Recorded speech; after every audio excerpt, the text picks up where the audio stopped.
presidida pelo nosso pastor presidente Levi Ferreira de Souza. Estamos aqui em Limeira, estado de São Paulo, e estamos muito felizes nessa tarde porque Deus está nos dando um presente maravilhoso de poder receber aqui o missionário, nosso irmão Robson Oliveira, que veio lá do país da Índia para participar aqui de um trabalho conosco neste final de semana. Foi um privilégio muito grande que Deus nos deu, porque tivemos assim momentos muito especiais, espirituais. Foi um presente de Deus para nossas vidas. E aproveitando que aqui ele estava, estamos gravando aqui para transmitir aos irmãos esse ADcast que vai aqui trazer algumas informações a respeito da vida do nosso missionário, pois ele tem muitas experiências para dividir conosco.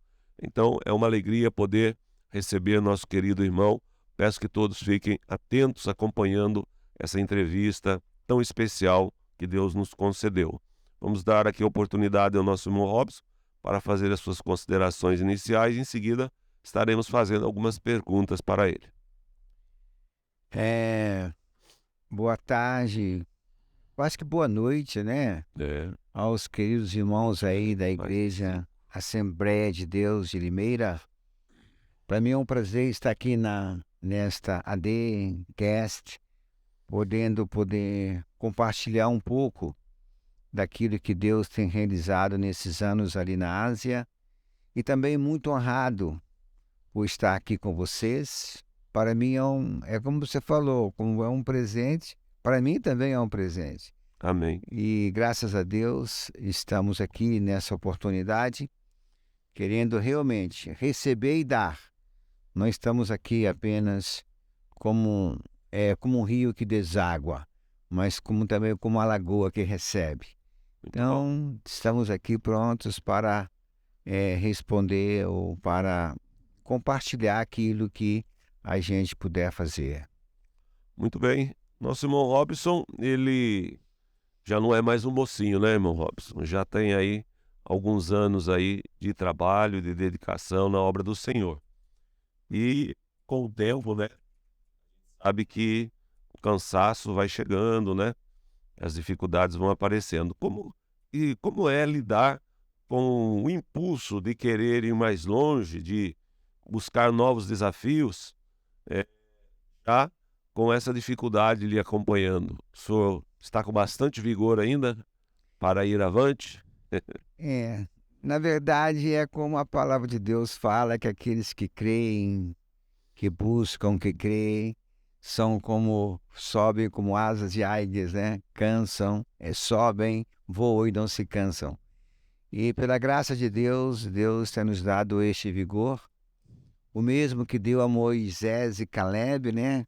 Caleb, com 85 anos, ele pediu Hebrom, dizendo que ele estava pronto para entrar numa guerra tão forte como para sair dela na mesma disposição e força. São muitos desafios, muitos aposentam mais ou menos a minha idade, aí entre 60 e 65 anos, mas graças a Deus a gente está aí naquele sentimento de que o melhor está por vir.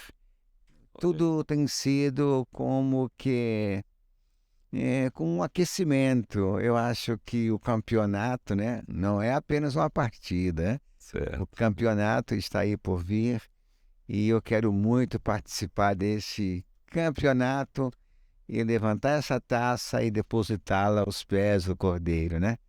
Essa é a Maravilha. nossa Então, expectativa. então o senhor está preparado para ir mais longe. Se precisar, Jesus pode contar com o senhor. Não apenas preparado, como a gente já está indo, né? Uhum. A preparação já está em curso. O que estou fazendo no Brasil nesses dias é apenas recarregando as baterias, visitando os parentes e dando assim uma cochilada, né? Para depois voltar para o meu campo de guerra. Muito bem. A gente sabe que o trabalho no campo missionário ele é muito dinâmico, né? Ele é um trabalho que requer muito do missionário, né? Muita dedicação, muito planejamento, eh, muita prontidão em servir, né? Como que o irmão lida com esse entusiasmo? O irmão tem ainda o mesmo entusiasmo que o irmão tinha quando partiu para o campo missionário? Como que está o seu coração diante dessas, desses desafios? Eu comecei, na verdade, logo a minha conversão aos 19 anos. Tinha um sentimento assim meio hippie, né? Vivendo também uma vida de devastidão, uma vida de drogas, uma vida de pecado. E na minha libertação, desde aqueles dias, o meu desejo foi que todos conhecessem a Cristo. Desde jovem, uni-me a Jocum Jovens com a Missão, dali para outras igrejas, nasci na Assembleia de Deus, né? E foi assim, foi um trabalho progressivo, trabalhando em Belo Horizonte, na periferia, depois Vale de Jequitinhonha, norte de Minas, depois indo ali para o Amazonas, Nordeste brasileiro, alguns países sul-americanos, e até que Deus nos deu os confins da terra, que na verdade não é os confins da terra. Quanto mais penetramos adentro, mais desafios nós encontramos. Então, essa nossa perseverança é muito pela graça de Deus. E Deus nos envia para uma certa região. O trabalho é basicamente aos não evangelizados. É como você vê alguém morrendo numa lagoa, você sabendo nadar, você não vai deixá-lo morrer. Você pula na água. De repente, quando você sai da água, mais adiante você vê outro morrendo. Mais adiante. Você não pode deixar de pular ali. E quando você pensa que vai descansar, que você vai ter um descanso, o fôlego vai... Aí aparece um outro afogado. Tem que pular novamente. Então, esse trabalho de indo e seguindo é mais do que um desafio, é mais do que uma obrigação, é mais do que um chamado. É simplesmente mergulhar no mundo dos outros para fazer esses amigos eternos. Glória a Deus. Realmente, não tem como parar, né? A necessidade é muito grande e as almas estão clamando, né? Então tem que ir avante. Como que fica o coração do irmão na hora da despedida, né? Porque tem-se uma ideia que o missionário sofre mais quando ele está deixando o país para o campo de missões, né? Porque geralmente deixa os familiares, os parentes, os amigos, mas me parece que o irmão tem uma outra visão a respeito da despedida, né? Me parece que para o irmão é mais difícil no momento em que o senhor vai deixar um povo para ir em busca de um outro povo. Como é esse momento? Como o senhor poderia descrever? O que o senhor sente? Eu vejo que você talvez leu alguma parte do livro que falou sobre isto. E, na verdade, se você for perguntar aos missionários qual o seu maior desafio no campo, uns vão dizer dinheiro, a igreja não coopera como deveria. Outros vão dizer é a criação dos filhos. Outros, é o visto, são as doenças. Aí o povo muito difícil que não se converte. Outros vão dizer, eu trabalhei tantos anos, estou meio cansado, tenho que ir embora. Então muitos vão mostrar algumas dificuldades, alguns desafios, né? Algumas dificuldades do campo missionário. Essa sua pergunta aí, ela é muito incrível, porque o meu maior desafio no campo missionário é na hora de dizer adeus. É naquele momento quando Paulo ajoelhou na praia, deu adeus aos irmãos de Efésios, os abraçaram Chorou? e disseram, chorou demais e disse, talvez nunca mais vocês verão a minha face, mostrando que ele fez o que poderia fazer e que deu o testemunho que deveria dar, lançou os fundamentos da forma correta como deveria ser lançado, e que ele sentia muito. e agora tinha que partir para uma nova jornada. E a nova jornada dele tudo indicava que ele selando a fé dele com o sangue, né? Quando ele disse que estaria seguindo para Roma. E assim é, a nossa partida do campo de missões, nesses 30 anos, 31 anos de Índia, 5 anos num lugar, 6 no outro, 4 aqui, e atualmente estou há 17 anos na região de Bihar. E quando Deus me pedir Bihar, vai ser com muita dor que eu vou entregar, vai ser meu Isaac. Muitos, a maioria, vão dizer, nunca quero aquele lugar. Outros vão dizer, eu nunca ficaria 40 anos no campo. E para mim, o terrível é eu saber que um dia eu vou ter que sair, abraçar os irmãos, aqueles que eu gerei com sacrifício, com lágrimas, com suor, aqueles que, né, que foi gerado com tanto trabalho. Então, a hora da partida, eu tenho essas experiências terríveis, eu não gosto nem de lembrar do que aconteceu na África quando tive que partir, quando as meninas da luz vermelha forçaram a prostituição infanto-juvenil, lavaram os meus pés, me despedindo de mim, chorei demais. As meninas do Nepal fizeram a mesma coisa comigo. As meninas de Hyderabad, os rapazes, os homens, a igreja, fizeram o mesmo comigo sem eu pedir, sem ninguém ensinar eles. E aí, meu irmão, como é que fica o coração? Haja coração. Então, o momento mais difícil meu no campo missionário não é a chegada, nem lançar os fundamentos, nem o trabalho que vou produzir nos anos, mas é a partida. Muito bom. A gente pode observar que realmente Paulo, naquele momento, né, o senhor trouxe essa lembrança aí, chorou demais, né? Os irmãos e toda a igreja, foi um momento realmente muito difícil. Acho que o coração do missionário é um momento de partir o coração, né?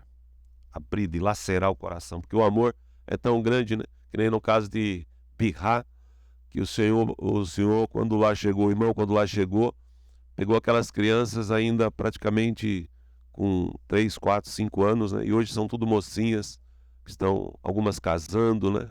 Constituindo família. Então, na verdade, o senhor é quase que um pai para aquelas crianças, né? Podemos dizer assim que elas talvez vejam no irmão a imagem de um verdadeiro pai que elas não tiveram, né? E depois, se Deus assim um dia permitir que isso ocorra, vai ser realmente difícil, né? Na verdade, esse é um dos ramos desta árvore. O nosso principal objetivo, nosso ministério, a máquina que carrega o trem, né, que conduz o trem, é a proclamação do Evangelho através do filme Jesus, indo de aldeia em aldeia, estabelecendo igrejas, treinando nacionais. E de carona, é o Evangelho integral. Deus vai nos entregando os órfãos, as viúvas, os necessitados, trabalho de socorro, misericórdia, cavando poços artesianos. É um benefício que Deus nos leva a fazer para o povo porque alguém investe em nosso trabalho. E a questão das meninas é uma questão bem especial, porque, na verdade, não é como o pai. Nós somos aqueles que as geraram, tiraram de situações adversas. Cada uma tem um trauma, cada um tem um testemunho triste, né? E não há nenhuma, quando vai dar um testemunho nas aldeias, nas igrejas que nós implantamos, não há nenhuma que não chora. Nenhuma consegue terminar o testemunho delas. Tal é a gratidão que elas têm em Deus. Quando ela vê as amiguinhas dela das aldeias naquela situação, meninas de 12, 13 anos com filhos, outras crianças raquíticas que não cresceram por causa de comida, outras pobres, miseráveis, não tem nem onde dormir direito, e elas, cabelões, todas têm cabelos compridos, lisos, bonitos, brilhantes, pele sarada, corpo bonito, bonitas, se vestem bem. E ao comparar elas com suas antigas amigas, é um choque para elas, de onde Deus os tiraram. Então, essas meninas criadas já há mais de 10 anos, na partida, ô irmão, por 6 meses apenas, quando eu saí de lá, eu tive que fugir, saí de noite, corri. Vem cá, não, não vou, fui embora. Agora, veja o que é uma partida permanente. Então, a realmente. questão das meninas é uma, dos obreiros é outra, dos amigos é outros. Então, cada um tem um sentimento, uma dor diferente. Muito bem. Como que o irmão vê os missionários que trocam a farda pelo pijama, né? Tem essa expressão ali, que o irmão usa, né? Que é um missionário provavelmente que resolve parar, né? Cada um, na verdade, tem um motivo porque parou. Uns porque estão cansados, outros porque estão doentes, outros porque as esposas, os filhos já não se adaptam mais, e outros por causa de abandono da igreja, que os abandona no campo missionário sem finanças, outros devido ao visto, ao governo, problemas de visto, muita luta e dificuldades muito grandes. Outros simplesmente dizem: ah, já tem 10 anos, 20, 30, 40, deixa eu retornar. Então eu espero que nada dessas outras coisas venha me atingir, mas por uma questão natural, é difícil mesmo um missionário de carreira abandonar, né, as sandálias, né, marcar os montes, subir e descer as montanhas, largar aqueles lugares para um lugar confortável, numa casinha com ar-condicionado, com comidinha, com um bifinho cheiroso, com churrasquinho, daqueles que comemos hoje, né? Oh, maravilha! Eu É bom, comi né? que estou aqui empapuçado, né?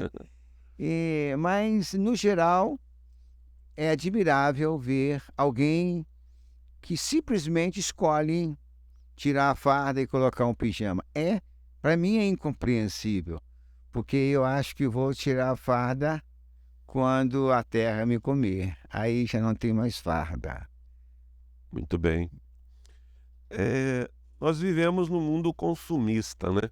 Um mundo onde os olhos não se enchem, né? Cada dia, o ser humano quer conquistar, quer ter, quer consumir.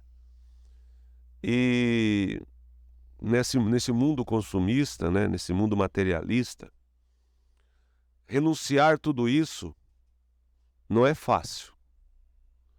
E eu vejo no irmão uma renúncia muito profunda nesse aspecto, porque o lugar onde o irmão está lá, ali não, a gente não vê retorno financeiro, né? Ali é um lugar onde o irmão só entrega. Como é viver assim? Como foi esse, esse, essa vitória contra esse consumismo, essa vontade de ter e conquistar nesta vida, neste mundo?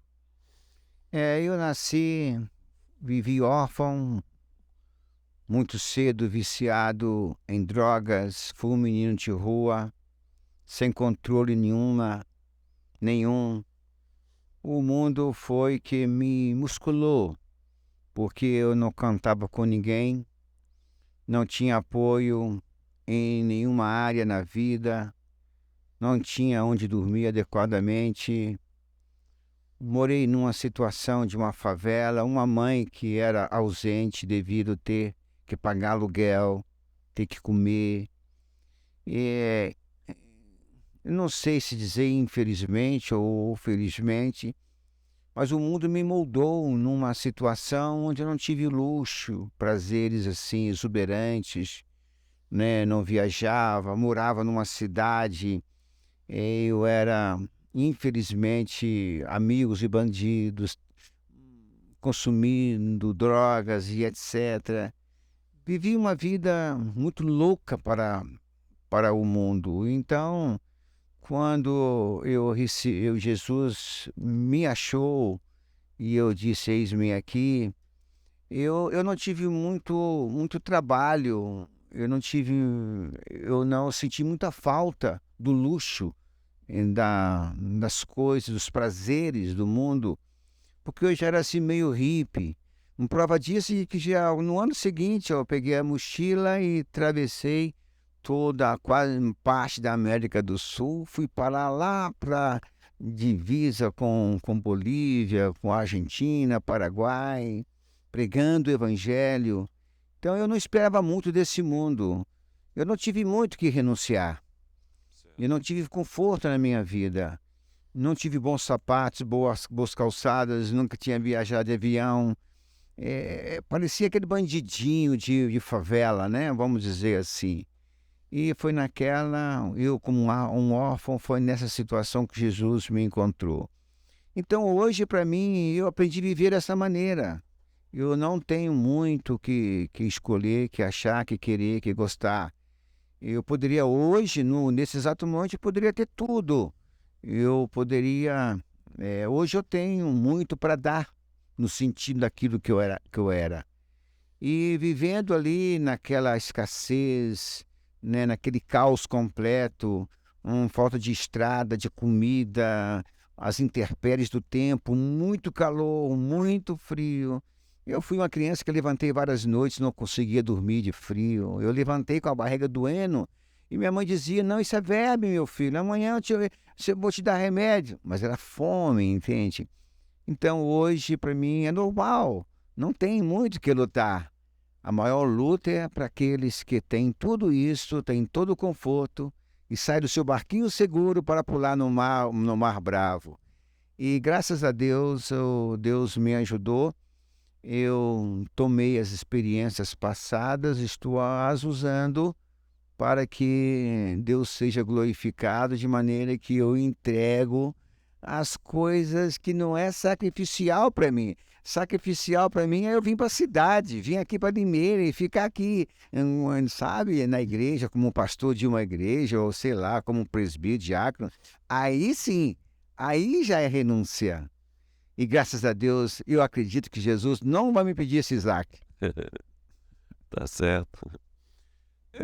Nessa vida de missões, que o irmão já está há mais de quase 40 anos, né? Correto. O senhor poderia falar assim um momento que marcou a sua vida para nós? Algo que chamou sua atenção, algum milagre, alguma manifestação do Senhor, alguma alma que o irmão ganhou, algum fato que tenha marcado a sua vida missionária? Você poderia dividir essa experiência com a gente? Olha, passando o filme Jesus, naquela escuridão, um cego pode ver alguma coisa? Não. Mas ele pode ver Jesus dizendo a Bartimeu, e o Bartimeu dizendo: Estou curado, estou vendo. E de repente levantar uma pessoa na multidão que estava ali só para ouvir. Ele era cego de nascença, não sei, desde menino, um homem já velho. E ele gritar: Eu estou vendo. Esse Jesus aí está me curando, me curou. Naquela hora, Naquele momento. quando estava passando o Filme. Eu vindo pessoas de 20 anos, paralítica, as pernas finas, atrofiada, parecendo palitos de fósforo, levantando e dizendo: Estou curada. Porque Jesus estava fazendo lá e Jesus estava fazendo aqui também, na casa dela, ela assistindo o filme longe. Eu vi pessoas ressuscitando, pessoas levantando através da oração. As nossas meninas.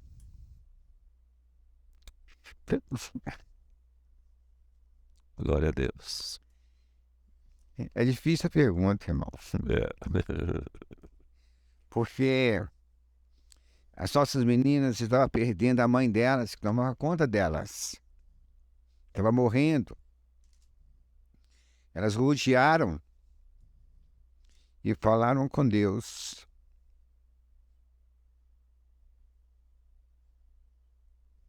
Glória a Deus.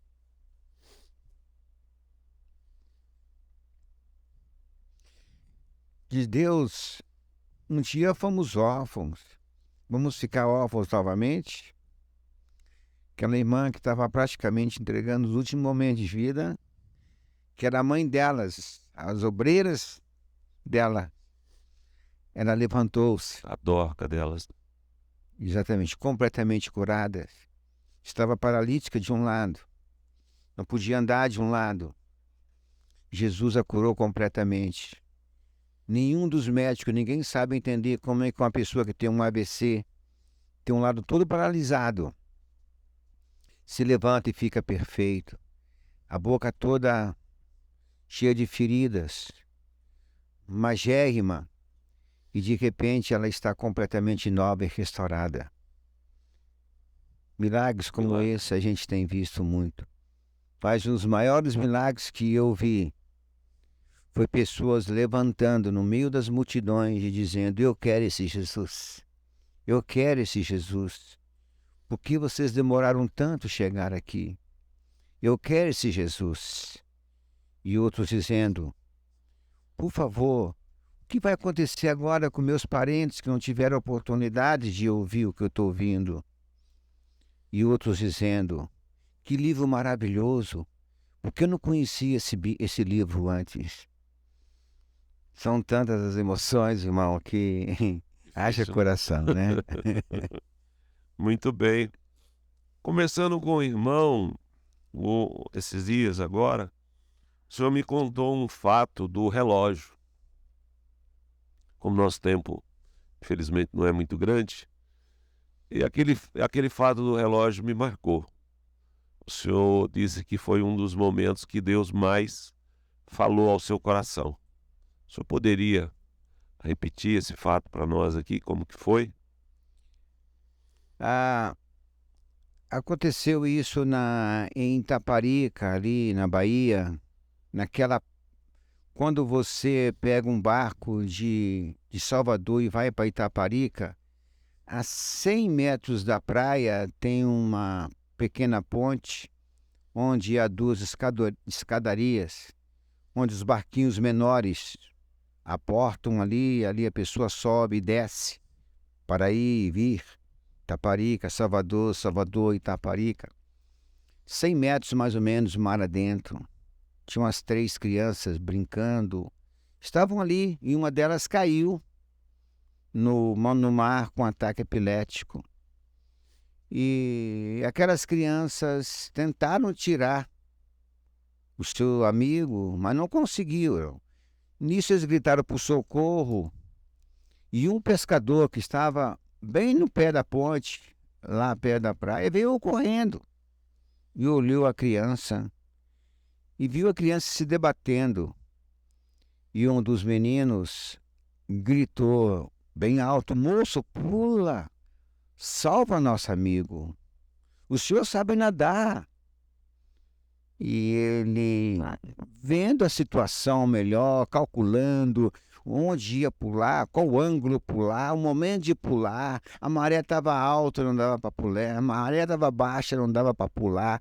E em toda aquela dúvida, pula, não pula, ele olhou para o relógio dele, um relógio que ele havia comprado com muito sacrifício durante semanas pescando, e disse: o meu relógio é muito bom, mas não é prova d'água. Se eu pular, provavelmente vou perder meu relógio. Uma das crianças sugeriu: moço, me dá o relógio, pula. Ele, meio desconfiado, disse: eu entrego meu relógio para você, você desaparece com o meu relógio, isso pode ser onda de vocês. De repente a criança parou de debater-se e o seu corpinho batia com toda a força na sustentação daqueles pilares daquela pequena ponte ali onde tinha as escadas, as escadarias. E ele, por uma consciência, esperou um momento certo e tirou a criança para fora, mas ela já estava morta ali. Talvez se tivesse feito o procedimento de respiração, se ele soubesse, talvez teria até ajudado. Quando o Flávio me contou aquilo, eu disse: não, eu quero conhecer esse homem. E ele disse: ele está ali, vamos ali. Talvez ele esteja ali, vamos lá. E sentei naquele banco da praça onde ele costumava ficar, e ele não estava.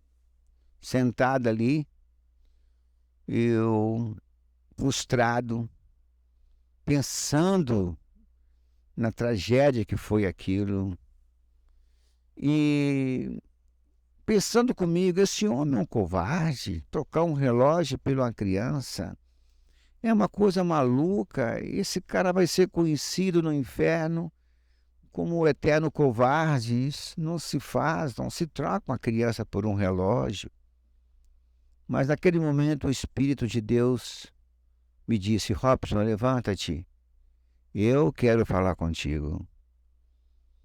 Eu olhei, me levantei por obediência, o meu amigo Flávio olhou meio desconfiado para mim, o que esse cara está fazendo assim? Eu levantei e o Espírito de Deus me disse, o que é esse pescador para você, Robson? Me disse, um covarde. Por quê? Ele trocou uma vida por um relógio, ele trocou um bem por uma vida, ele não quis pular na água. Foi mais importante um relógio para ele do que uma criança, do que um ser humano, imagem em tua e tua semelhança. De repente o Espírito Santo me disse, Robson, é assim que eu te vejo. Você também é um covarde, porque eu tenho clamado por socorro.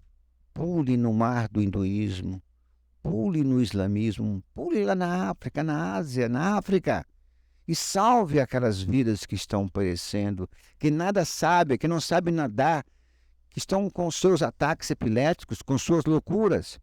Salve eles para mim. E você tem ouvido, Robson. Você tem conhecido. E você não tem pulado na água. Aquele homem trocou um relógio por uma criança.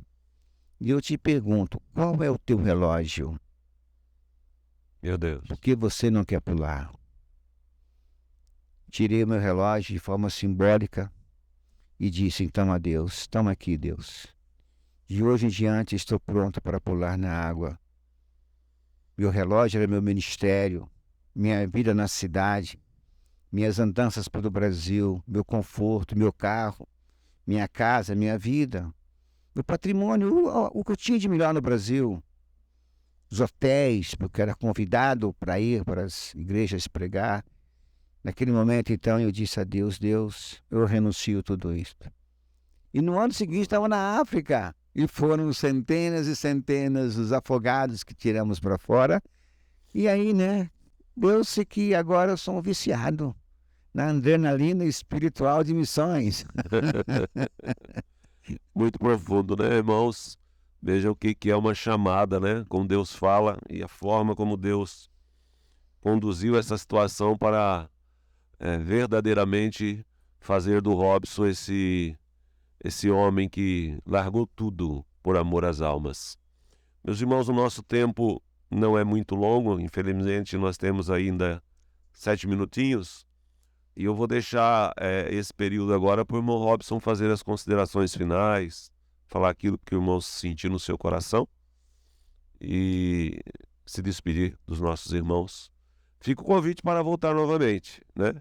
Que eu acho que não deu para contar nem 0,000001, né?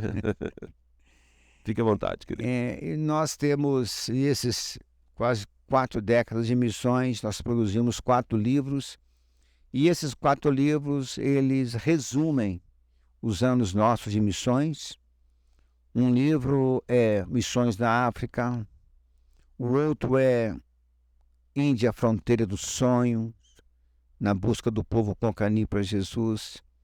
O outro livro é Indo Onde a Igreja Não Foi, onde falamos a respeito de como foi criado diante do trono o resgate das crianças forçadas à prostituição infanto-juvenil, a bênção que foi aquele trabalho, trabalhando com a Igreja Batista da Lagoinha. Depois fomos para Hyderabad, abrindo um orfanato também. E nesses últimos 17 anos, o livro Lírios na Terra do Fogo, onde nós falamos sobre esse trabalho nosso nesses últimos 17 anos, com cavando poços.